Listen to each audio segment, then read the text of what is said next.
Okay, good evening everyone.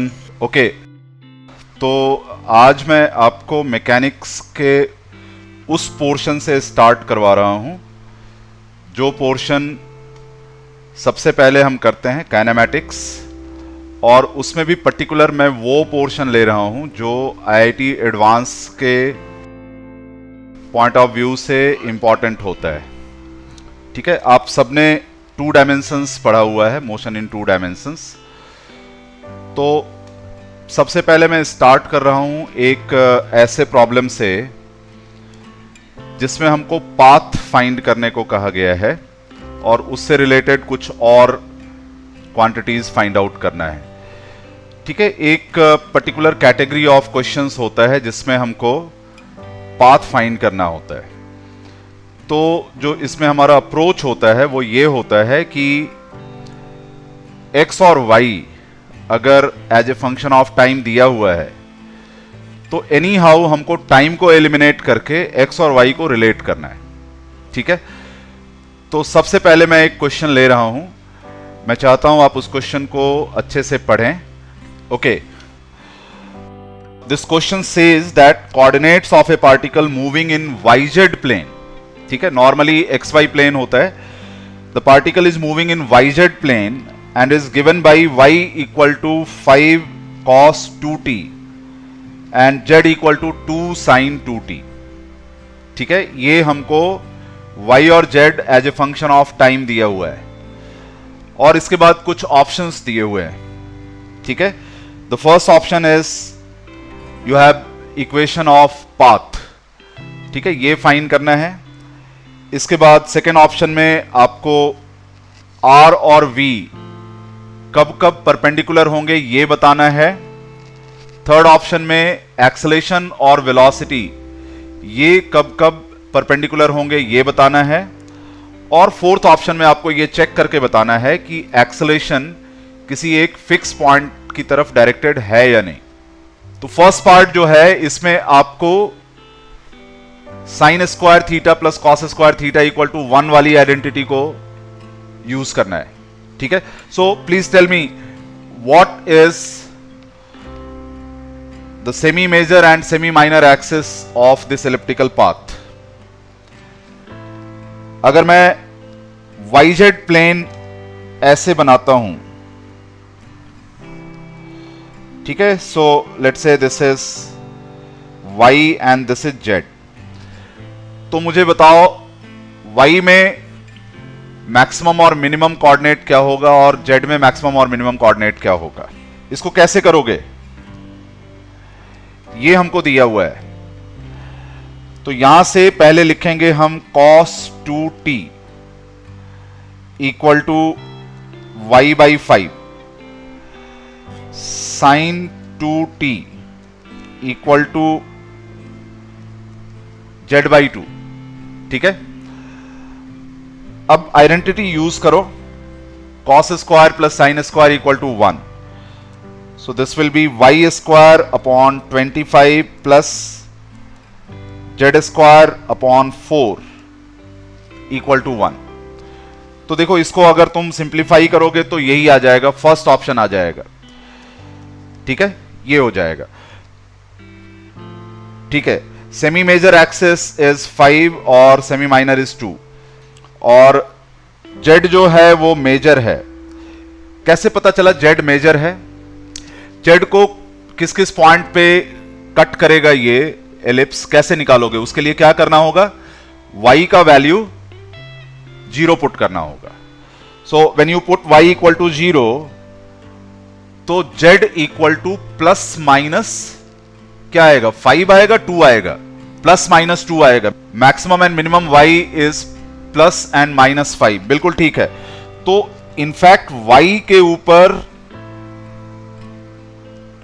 Major axis है और z के ऊपर माइनर एक्सिस है। ठीक है, बिल्कुल ठीक है। ये एलिप्टिकल पाथ हमको समझ में आ गया ये कैसे है। अच्छा, कोई मुझे ये बता सकता है कि ये बॉडी क्लॉकवाइज घूम रहा है या एंटी क्लॉक घूम रहा है?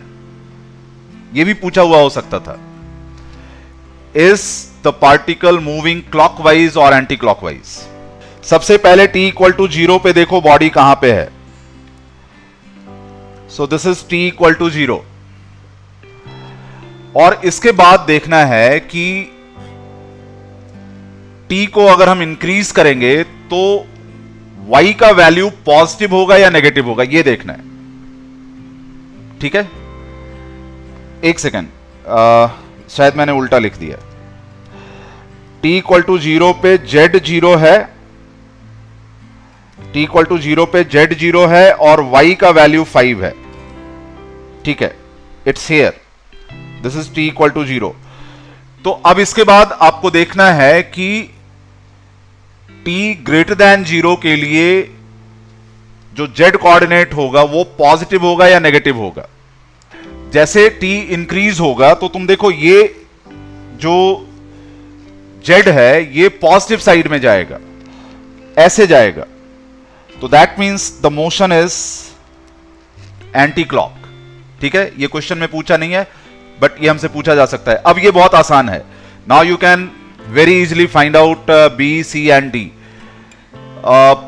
देखो अगर मोशन एलिप्स में हो रहा है तो कौन कौन से पॉइंट्स पर पोजीशन वेक्टर और वेलोसिटी वेक्टर एक दूसरे के परपेंडिकुलर होगा।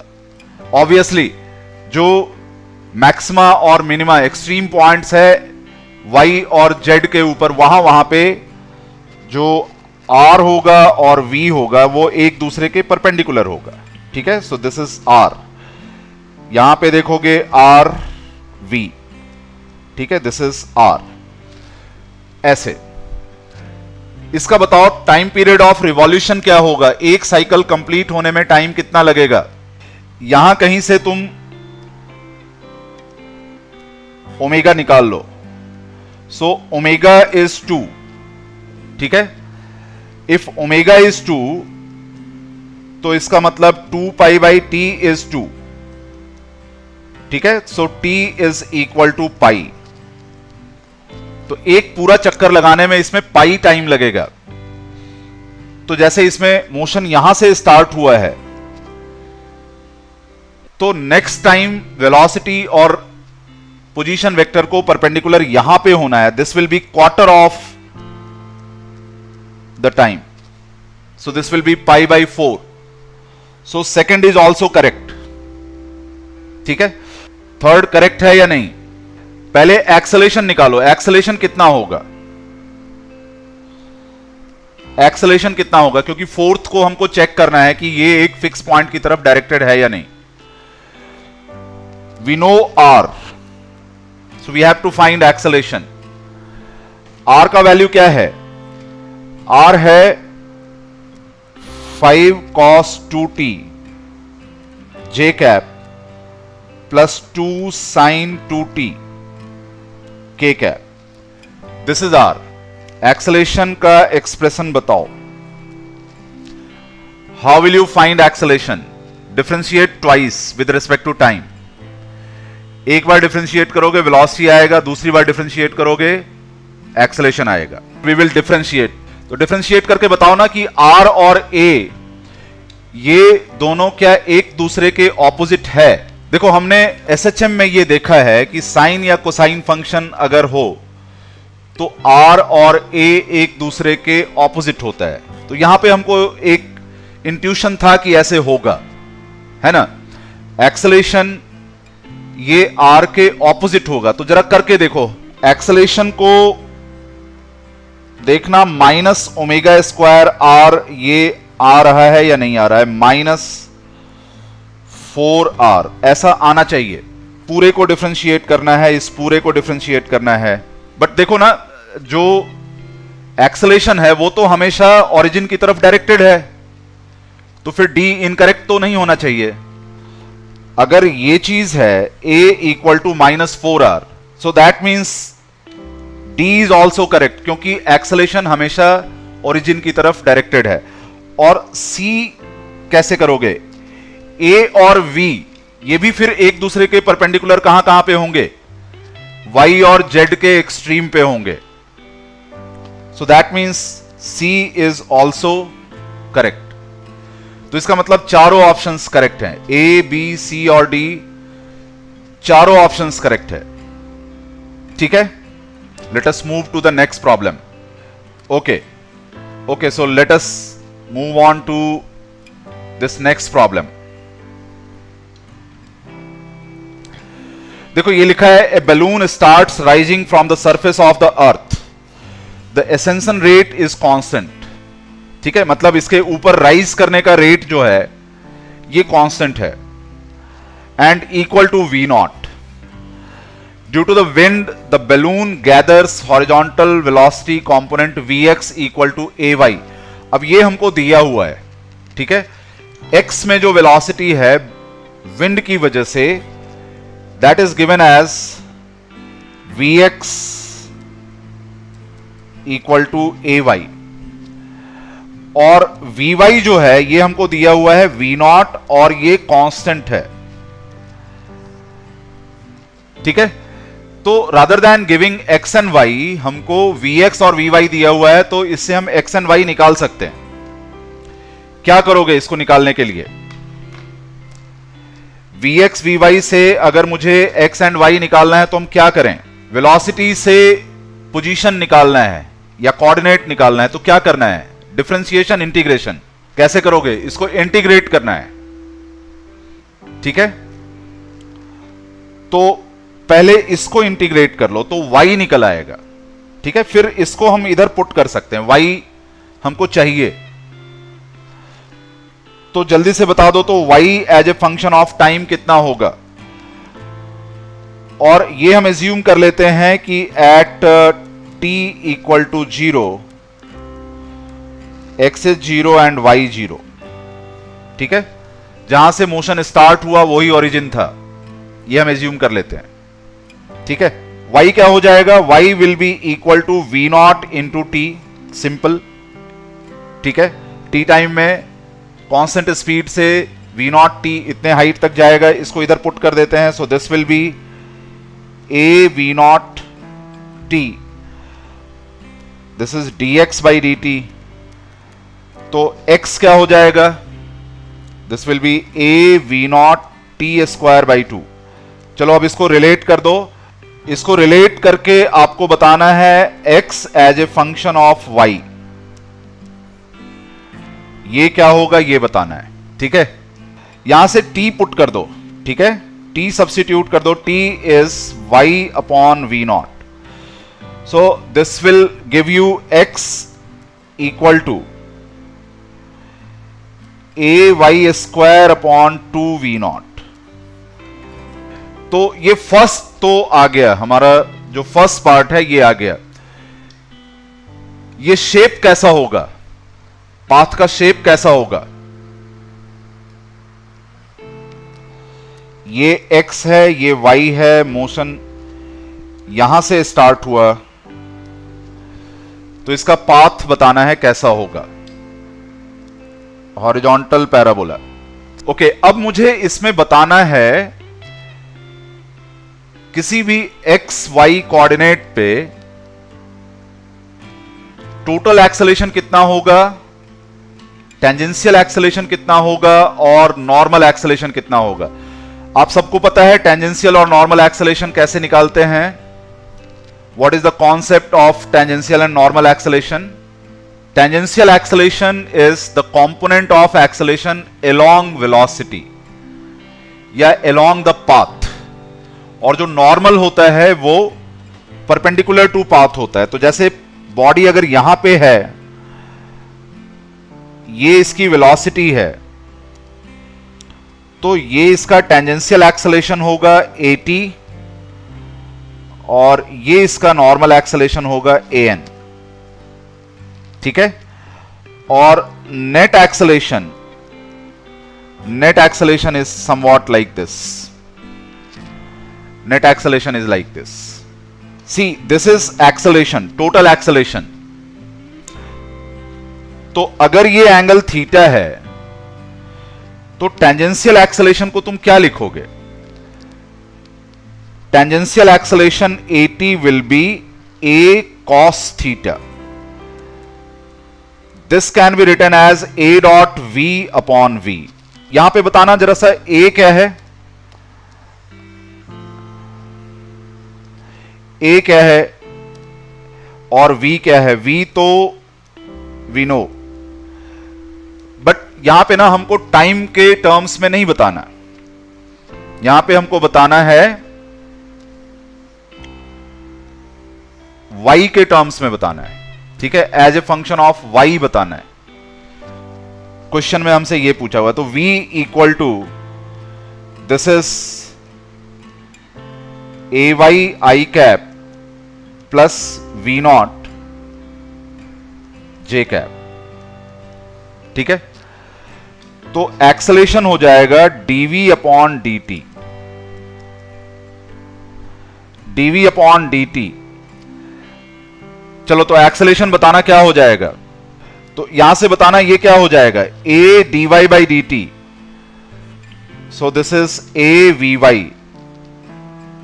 i cap plus 0j cap, ठीक है, क्योंकि y में जो वेलोसिटी है वो कांस्टेंट है, तो ठीक है, ये a vy क्या है, v naught, so this is a v not I cap, acceleration is a v naught I cap, and velocity is this.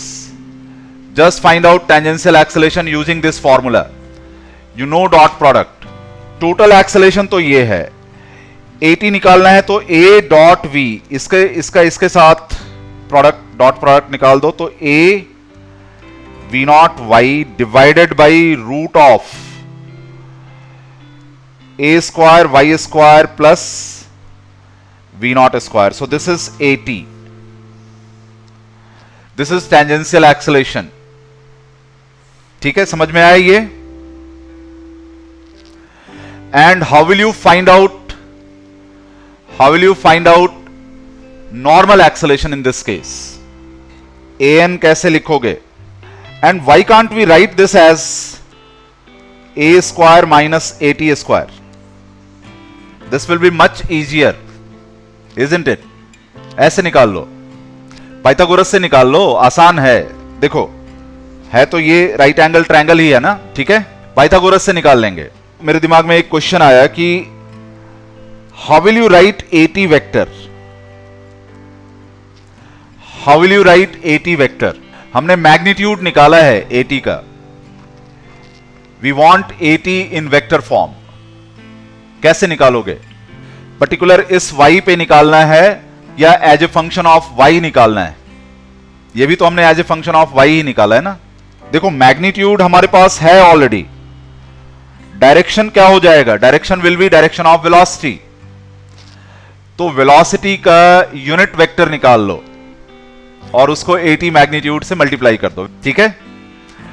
अब अगर मैं कहूं कि an को वेक्टर फॉर्म में निकालना है, व्हाट विल यू डू?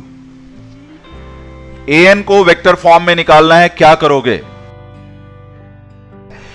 आपके पास टोटल एक्सेलेरेशन है इन द वेक्टर फॉर्म, ठीक है, ये है, उसमें से इसको माइनस कर दो, वेक्टर a में से वेक्टर at को माइनस कर दो, ठीक है, क्योंकि v के परपेंडिकुलर डायरेक्शन में यूनिट वेक्टर मुश्किल होगा निकालना। मैं ये नहीं बोल रहा हूं कि इम्पॉसिबल होगा, मुश्किल होगा निकालना। a में से at को माइनस कर दो, an आ जाएगा।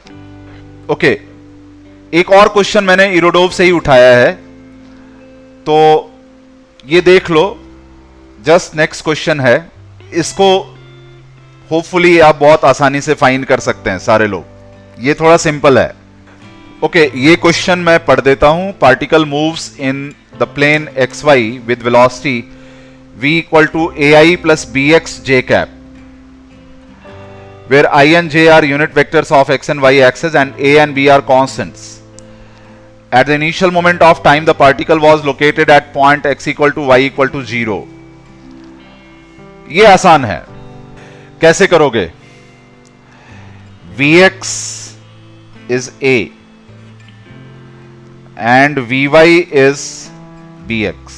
ये कुछ कुछ पिछले क्वेश्चन के जैसा ही है, उसमें vy कांस्टेंट था, इसमें vx कांस्टेंट है, उसमें vx को लिखा हुआ था a टाइम्स y, यहां पे vy को लिखा हुआ है b टाइम्स x, तो ऑलमोस्ट सिमिलर क्वेश्चन है, ठीक है। पाथ का इक्वेशन ट्रेजेक्टरी बताना है, पाथ का इक्वेशन। ठीक है, ये x तो हो जाएगा 80 और y ये ABT हो जाएगा, सो this will B ABT square by 2।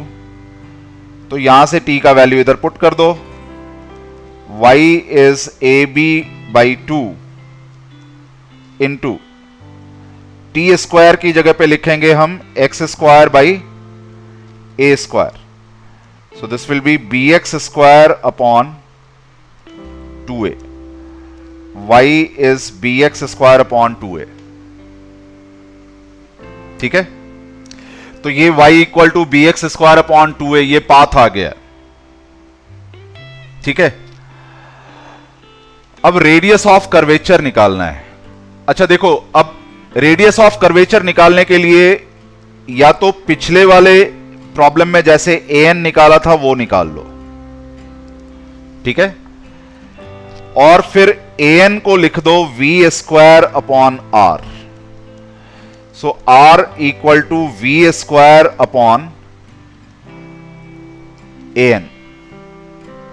ठीक है, या तो ये लिख लो, या अगर तुमने पाथ का इक्वेशन फाइंड कर लिया है ऑलरेडी, तो एक और फॉर्मूला होता है जो बड़ा यूजफुल होता है, कैलकुलस में हम उसको डिराइव करते हैं। उसमें रेडियस ऑफ कर्वेचर होता है 1 plus dy by d x whole square power 3/2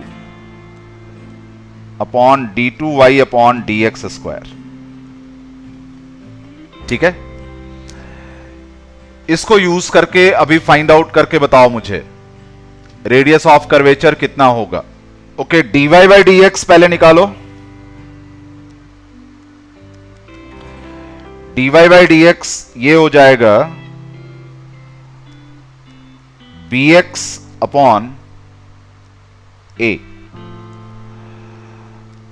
और d2y अपॉन dx स्क्वायर ये b बाई ए हो जाएगा। अब ये वैल्यूज को इधर पुट कर दो। ठीक है, तो इसको लिखेंगे a by B 1 plus B X by A का होल स्क्वायर पावर 3/2। ये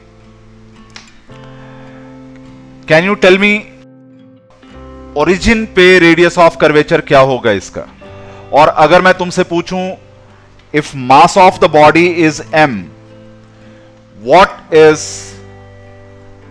the centripetal force? What is the centripetal force at t equal to 0?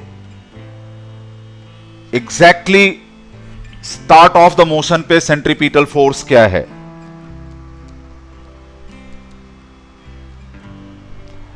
Fr कितना है? सेंट्रीपिटल या रेडियल या नॉर्मल, ये सब एक ही होता है, just at the start of motion. कैसे निकालोगे? So what is the value of v and r at t equal to 0? v कितना है? v कितना है? At t equal to 0 you have only x direction velocity. ठीक है, only x direction velocity. तो ये इसका जो पाथ है, ये पाथ तुमने देखा ये इस तरह से होगा, it will be like this. ठीक है, तो बिल्कुल t इक्वल टू 0 पे ये यहां पे है, यहां पे वेलोसिटी इनिशियली ऐसे है, तो जो रेडियल एक्सेलेरेशन होगा that will be v square by r, so this will be a square upon a by b, so this will be ab, so ar is ab। ठीक है, so we have done some of the questions based on path। अब देखो, एक बहुत favourite topic है IIT का, वो है velocity of approach and condition for collision. ठीक है, उसी में शॉर्टेस्ट पाथ और ये सारा चीज आता है। ठीक है, ये क्वेश्चन को एक बार तुम केयरफुली पढ़ लो पूरा. I will just read out. Two particles A and B are located in space as shown at t equal to 0. ठीक है, t equal to 0 पे दो पार्टिकल्स का पोजीशन दिया हुआ है A and B. ठीक है, और लिखा है both start moving with velocities 4i and 8j. VA is 4i, VB is 8j. ठीक है, और इसके बाद कुछ ऑप्शंस दिए हुए हैं. Distance between the particles continuously increases with time. B में लिखा है distance between the particles first decreases, reaches a maximum and again increases. और सी में लिखा है shortest distance between the particles is 2√2.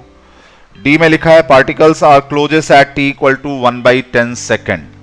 ठीक है, कैसे करें इसको, स्टार्ट कैसे करें? देखो, कुछ चीजें मैं पहले तुमको एक बार बता दूं, याद करा दूं, रिकॉल करा दूं. Suppose there are two particles. ठीक है, A एंड B, और इनकी वेलोसिटी हमको दिया हुआ है VA, VB, अल्फा, बीटा. ठीक है, अब देखो VA के दो कंपोनेंट्स हैं. One is VA cos alpha, the other is VA sin alpha. Similarly VB के दो कंपोनेंट्स हैं VB cos beta and VB sin beta. ठीक है, if I want to write V approach, तो मुझे लिखना होगा VA cos alpha plus VB cos beta. This is the approach velocity. ठीक है, इतनी वेलोसिटी से ये दोनों बॉडीज एक दूसरे के क्लोज आ रहे हैं. ठीक है, और इसका एक कंडीशन फॉर कोलिजन हम लिखते हैं. कंडीशन फॉर कोलिजन,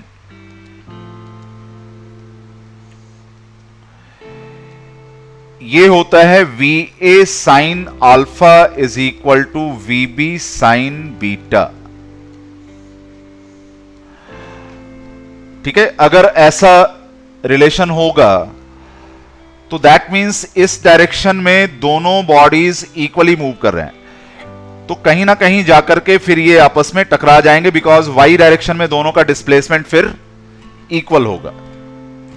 तो ये कंडीशन फॉर कोलिजन है. ठीक है, एक और तरीके से हम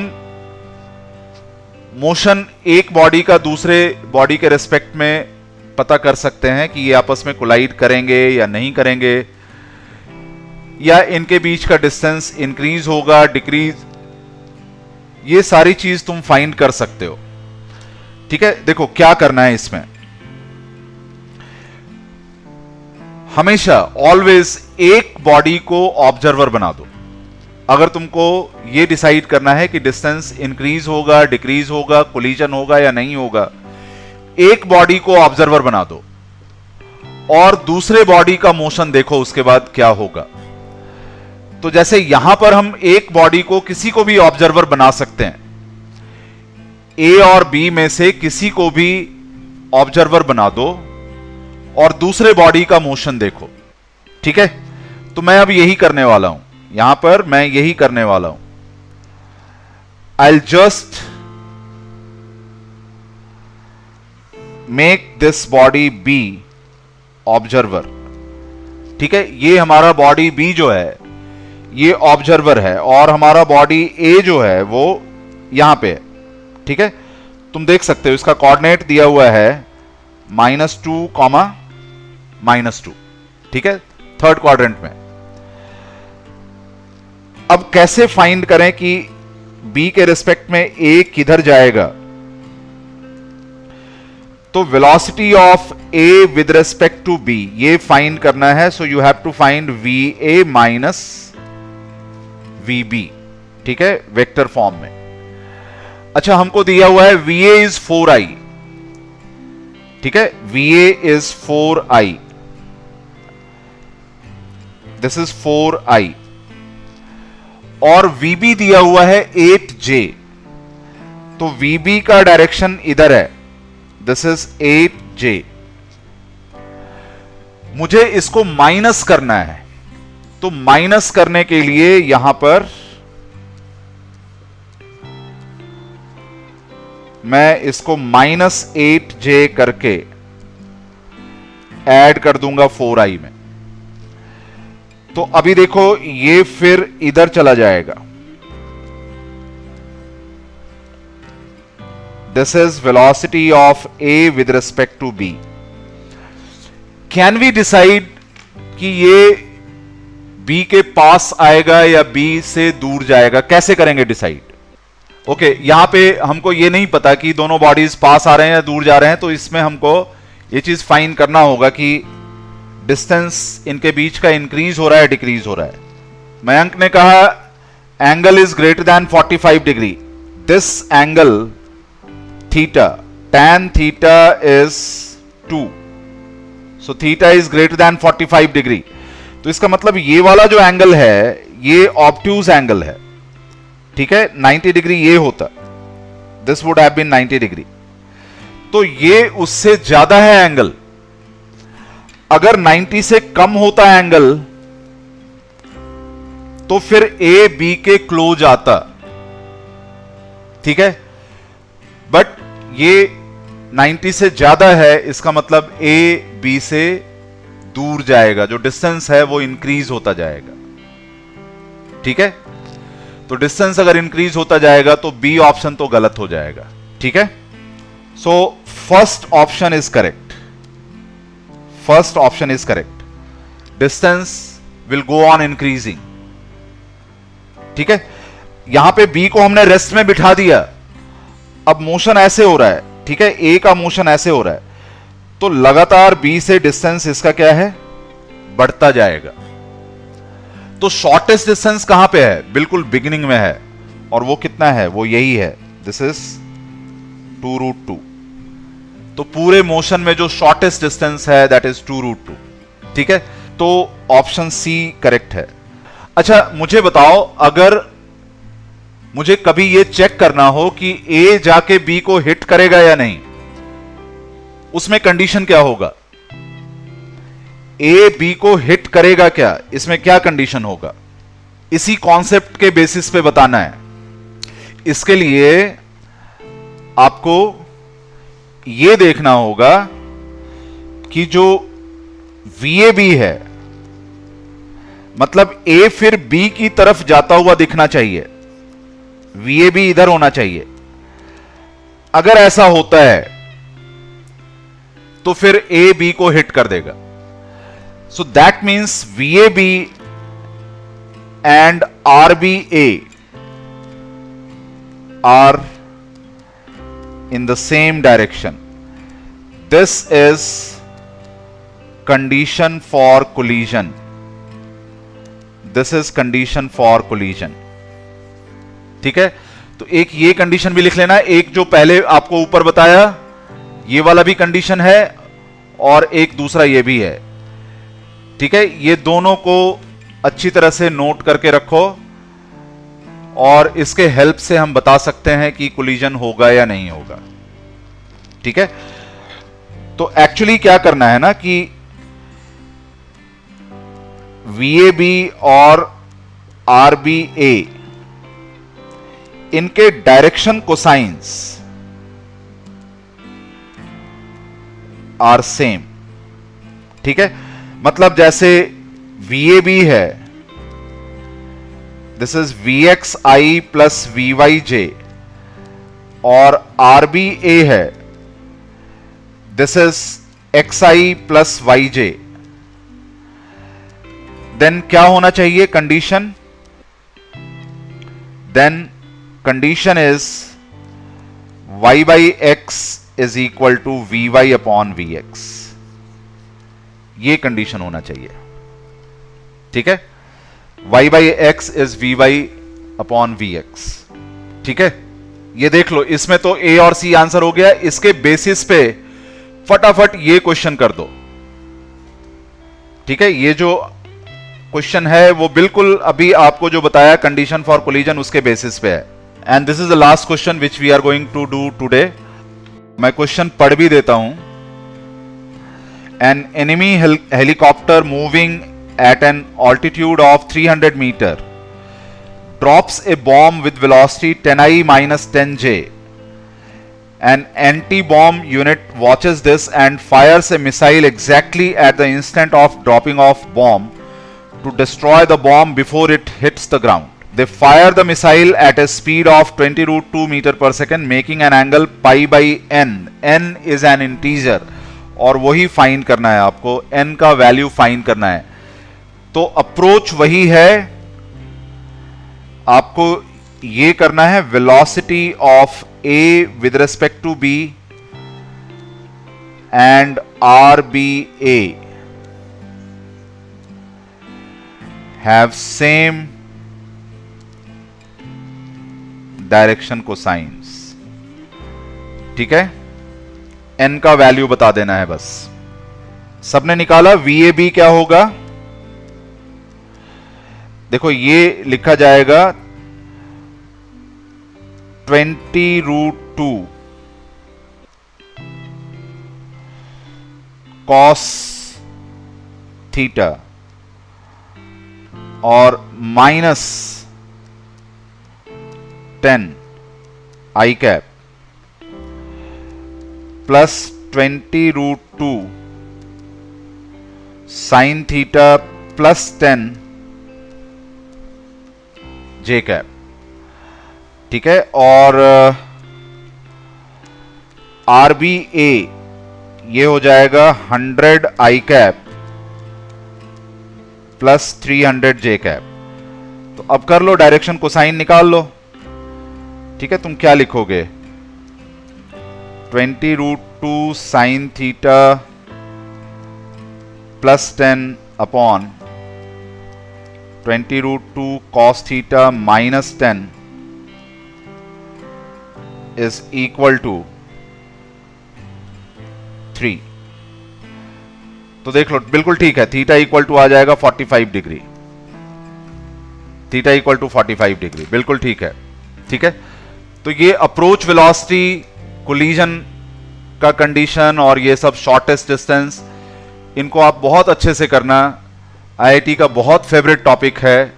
कन्वेंशनल क्वेश्चंस बहुत कम पूछता है आईआईटी, इन पे ज्यादा पूछता है, रिलेटिव वेलोसिटी पे ज्यादा पूछता है। तो रिलेटिव वेलोसिटी को आप हर तरह से तैयार करना। ठीक है, थैंक यू एवरीवन।